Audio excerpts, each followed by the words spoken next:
How's it going, everybody? The Seer here, and today we're going to be looking at the comic lore and how to build for the Undying team.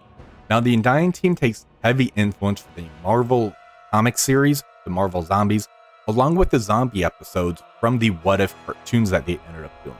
So if you do have kind of a squeamish stomach or you're not into the gore and blood aspect, feel free to go down to the description, and I'm going to put a timestamp so you can go directly to the how to build portion of the video. Also, in the description is going to be a link to my Discord channel. I always put the infographics in there from these types of videos, so feel free to take a look at that. So this kind of be your last warning. We're going to start the video now. Today we're going to be diving into one of the darkest and most twisted corners of the Marvel Comics, the Marvel Zombie Universe and the What If Zombie storyline. This is a fascinating blend of superhero and the horror genre that explores what happens when the world's greatest heroes become the world's greatest threats. The Marvel Zombie storyline first came to life in a 5-issue limited series that ran from 2005 to 2006. This was also written by Robert Kirkman, who was the creator of the Walking Dead series, so you can kind of see how this took the comic world by storm just by kind of putting his name on it. The illustration was by Sean Phillips, and this takes place in an alternate universe labeled Earth 2149. Imagine a world where a horrific virus infects the Earth's mightiest heroes. It turns them into flesh-eating zombies, and these aren't your ordinary zombies. Though they retain their intelligence abilities and their personalities, but their minds are consumed by an insatiable hunger for human flesh. Now, how did this all begin? This actually began back when an unknown superhero from another dimension crashes into Earth, infecting our heroes like the Avengers, X-Men, the Fantastic Four, and once bitten, these beloved characters are overwhelmed by their hunger and quickly turn on their own allies. What makes this universe truly terrifying is that the infected heroes like Captain America, Spider-Man, and Iron Man are still fully aware of their actions. Spider-Man in particular experiences immense guilt through this entire series. But the real horror escalates when they exhaust Earth's human population. With no more food, they turn their eyes on the cosmos. Galactus, the devourer of worlds. He eventually arrives and plans to consume Earth. However, the infected heroes overpower and consume him instead, gaining his cosmic powers in the process. They use their newfound power to spread their zombie plague throughout the galaxy, infecting even more worlds. Now, the impact and popularity from the Marvel Zombies quickly became a fan favorite for its brutal, reimagining iconic characters and its stark contrast to traditional superhero storytelling. The series spawned multiple sequels, crossovers, and spin-offs, each one pushing the boundaries of how far the zombie virus could spread and who it could infect. This twisted version of the Marvel Universe offered a horrifying look at how easily power, when unchecked, could lead to unimaginable destruction. Now, in the world of Marvel's What If, the zombies made their debut in the 5th episode of What If, titled What If Zombies. This storyline takes place in an alternate version of the MCU where a quantum virus is introduced by Hank Pym. Hank Pym unwittingly brings the virus back, infecting the Avengers and turning many of Earth's heroes into zombies. Unlike in the comics, the What If version of the zombie apocalypse focuses more on the survival aspect of it. We follow a group of remaining human heroes as they try to find a cure and battle zombified versions of once great heroes like Captain America, Iron Man, Scarlet Witch. The episode added layers of emotional complexity, showing characters like Peter Parker struggling with the trauma of losing their loved ones to the virus, while also maintaining their will to fight. Both the comic series and the What If episodes explore deeper themes than just horror. They question the very nature of heroism. What happens when those who are sworn to protect us become the greatest threat? It also asks how far we would go to survive in a world and whether humanity would still find hope in the darkest of times. In many ways, the Marvel Zombies universe serves as a cautionary tale about power and responsibility, showing us that even the most powerful heroes can fall to corruption when faced with overwhelming temptation. The What If series continues this theme, but also highlights the resilience of those who remain uninfected, showing how even in the face of unimaginable horror, there's still room for hope, sacrifice, and heroism. As far as reading recommendations goes, I would start with the original series that happened in 2005, and this was written by Robert Kirkman. They also did a prequel series called Marvel Zombies Dead Days. This was back from 2007, and this dives deeper into how the infection began and spread giving a grim look at the early days of the outbreak. They ended up doing a direct sequel back in 2007 to 2008, and this one here you can follow the cosmic powered zombies as they struggle for their hunger and search for new worlds to devour. There's also going to be the episodes that happen in the What If series of Marvel Zombies, so I would look into that as well. Now, how does this all relate into the Marvel Strike Force video game?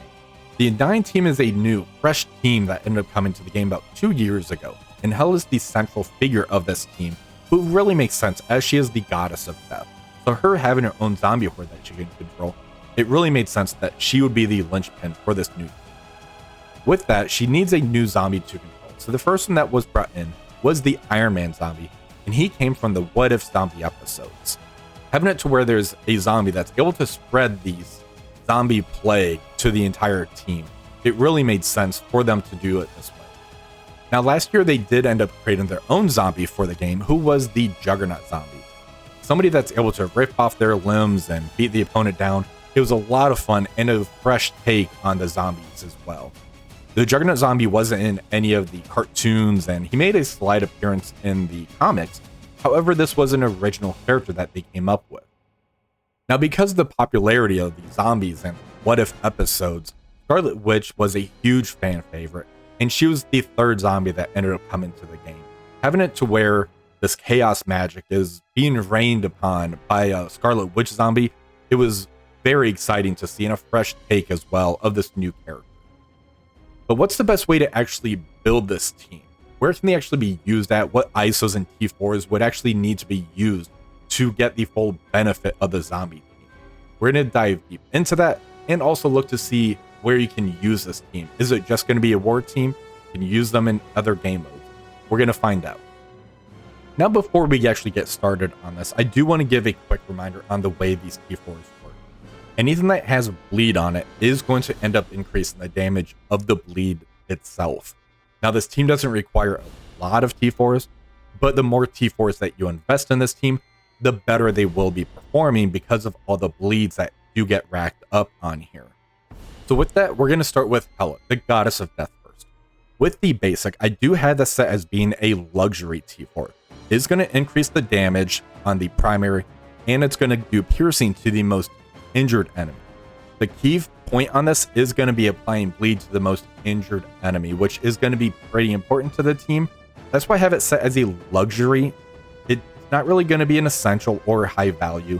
It's just going to be a luxury pick. If you can afford it, go for it.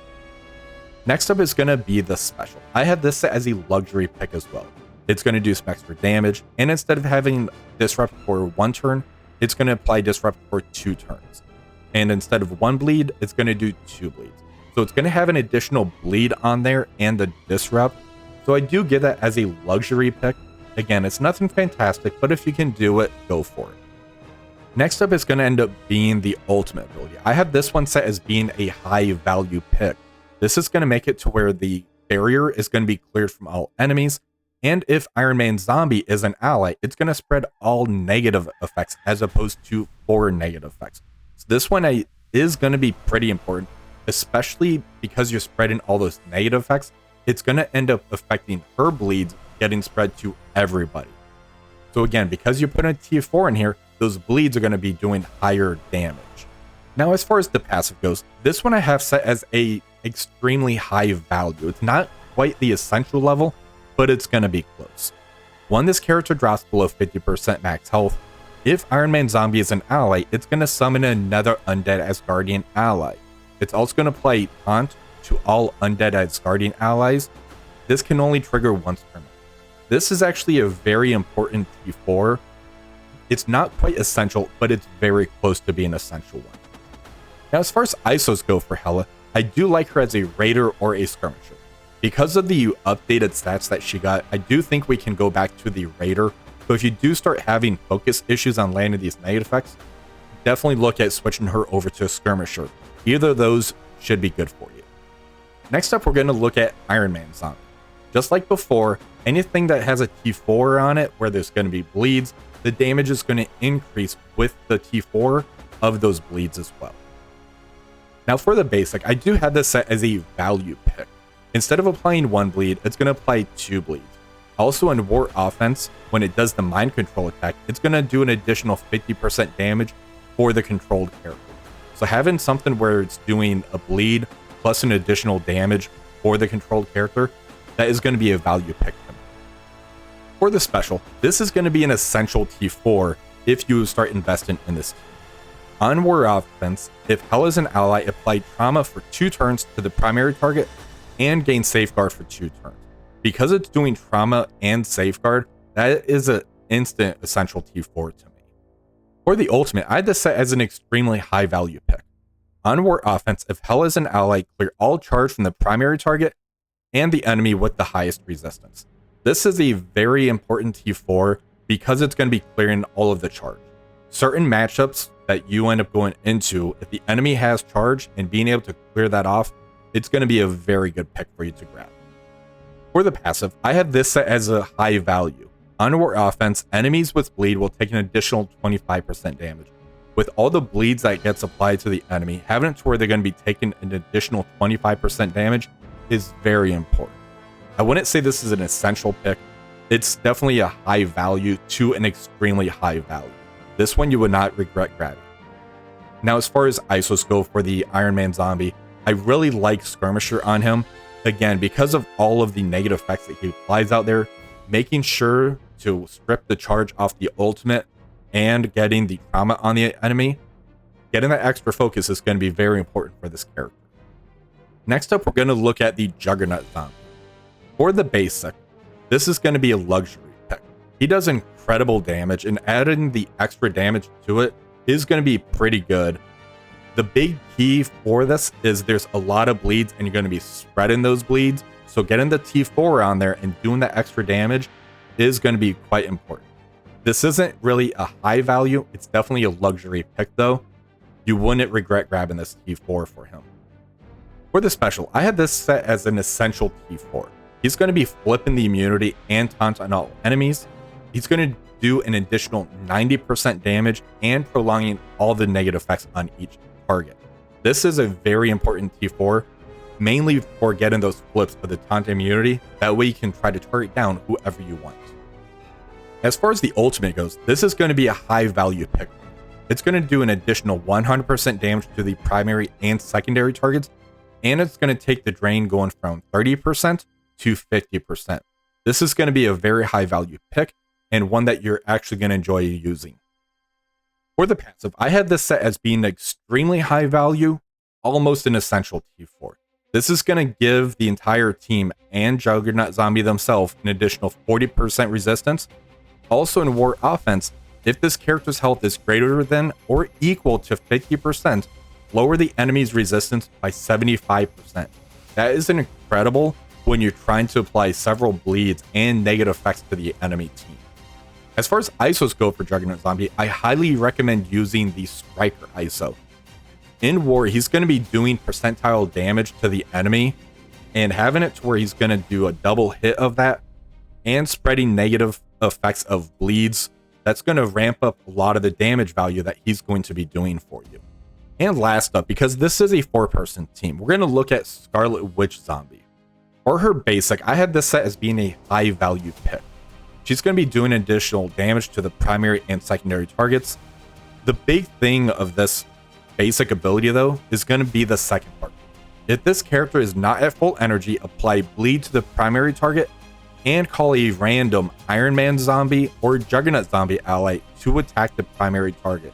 If you're able to call in Juggernaut zombie as that assist, that's going to be doing percentile damage when that person gets called in. So that is a high value pick. Next up is going to be the special. I have this also set as a high value. She's going to be doing additional damage to all attacks, and she's going to be applying immunity for 2 turns as opposed to 1 turn. So this is pretty important, but it's not going to be an essential pick for you to grab. For the ultimate, I have this set as an extremely high value pick. Because she's going to be flipping 3 positive effects and then it goes to all positive effects, that's a huge difference. In some instances, that's going to determine your entire war attack that you end up doing. On top of that, instead of prolonging 3 random negative effects, it's going to prolong all negative effects. So this is close to being essential without actually being that essential pick to me. Now for the passive, I do have this set as being a high value pick as well. On any turn, flip all bleed on self and undying allies. Making it to where you're not going to have bleeds on yourself is going to be quite important. I just don't know how many times in war this is going to be impactful. So I do have it set as a high value. It could essentially be an essential pick, or it might be a lesser value pick, depending on who your main target is going to be when you use this team in war. As far as ISOs go for the Scarlet Witch Zombie, I highly recommend using Raider currently because of all of her AoE attacks, and she does already get a focus boost due to Iron Man Zombie. She doesn't need the focus, but being able to spread and get a lot of vulnerables out on the field is going to be pretty important for your team. What is the build priority of this team? I would end up going Hela, Juggernaut Zombie, Scarlet Witch Zombie, Iron Man Zombie in that order. The main reason is because Hela is the linchpin of this team. Having it to where she keeps summoning out the undead as guardians / Gregs, if you want to call them that. That is very important to the team build, and having it to where Juggernaut Zombie stays alive and Iron Man Zombie stays alive. The next most important member is going to be Juggernaut Zombie. Having him big and being able to take the opening barrage is going to be very important. Also, the fact that he's able to do that percentile damage, spread negative effects, and put the traumas on the enemy is going to be very important to you. The third member of the team currently is going to be Scarlet Witch Zombie. I don't know if she's going to end up taking that number 2 slot, but she is going to be more important than the Iron Man Zombie. Iron Man Zombie is going to be your least priority character because he's more of a kit-based character. It doesn't really matter how big he is because he's always going to come back to life, which is the great function of that Iron Man Zombie. So how important is this Undying team actually going to be to the game? They are going to be one of the top Alliance War teams, so if you are really heavily involved in Alliance War, you're not going to regret investing in them at all. The big question is going to be, how are they going to be in Battle War? We really don't. We need to see what these nodes are going to look like. Are they going to have specific callouts saying to use the Undying team to get these bonuses? We really don't know that portion of it yet because Battle World's not in the game. How are they going to be performing in Cosmic Crucible? Right now, there is the boost to the Undying team where they're going to be getting that additional health benefit. That is going to be nice for this season to where you can really get an added benefit to the Juggernaut Zombie, making sure that he stays alive longer. Scarlet Witch Zombie being able to summon out another Juggernaut Zombie once he's killed off is going to be some nice benefit to you on the offensive side of things.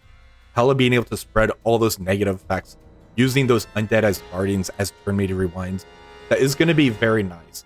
However, we need to see how the meta is going to shift.